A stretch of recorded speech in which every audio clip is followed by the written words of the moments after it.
Everyone. तो दोस्तों यहाँ पर आप देख सकते हैं government of India ministry of railway recruitment board की ओर से पैरामेडिकल कैटेगरीज़ की जो पोस्टें पब्लिश की गई थी रेलवे रिक्रूटमेंट बोर्ड के द्वारा। कब पब्लिश की गई थी? 12/8/2024 को। देख सकते हैं यहाँ पे डेट मेंशन की गई है।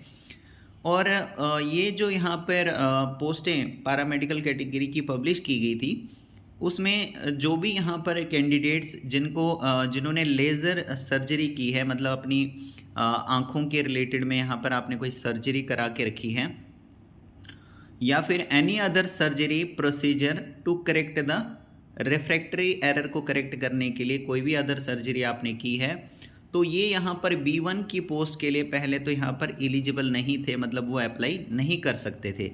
लेकिन अब यहाँ पर इन्होंने कहा है, बोर्ड ने ये जो नोटिस निकाली है इसमें इन्होंने कहा है कि यहाँ पर कुछ मतलब क्राइटेरिया इन्होंने नीचे लिखा है कि अगर इस क्राइटेरिया को आप फुलफ़िल करते हैं तो आप एलिजिबल होते हैं B1 की पोस्टों में के लिए।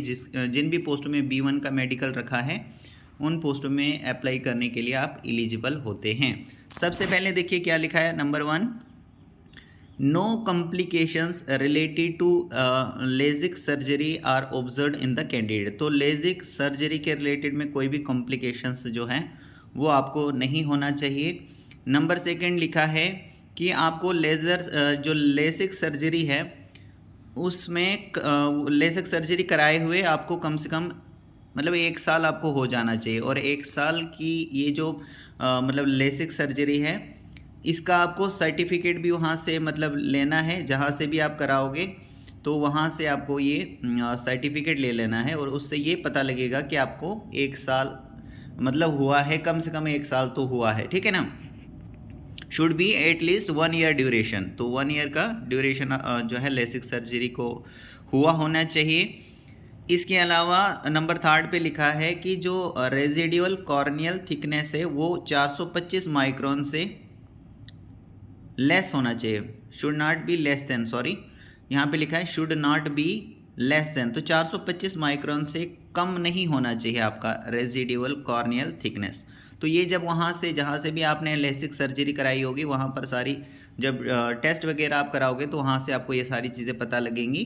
तो यहाँ पर रेजिडुअल कॉर्नियल थिकनेस क्या होनी चाहिए? 425 माइक्रोन से कम नहीं होनी चाहिए। 425 माइक्रोन ऑन पैचीमेट्री।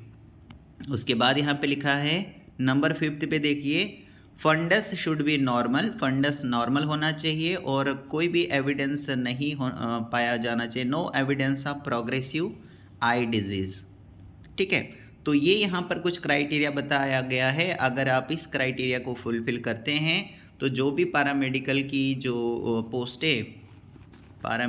जो पोस्टें रेलवे की ओर से रिलीज़ की गई हैं जिसमें B1 का मेडिकल स्टैंडर्ड रखा है उसके लिए आप एलिजिबल होंगे अप्लाई करने के लिए। Okay, so thank you very much.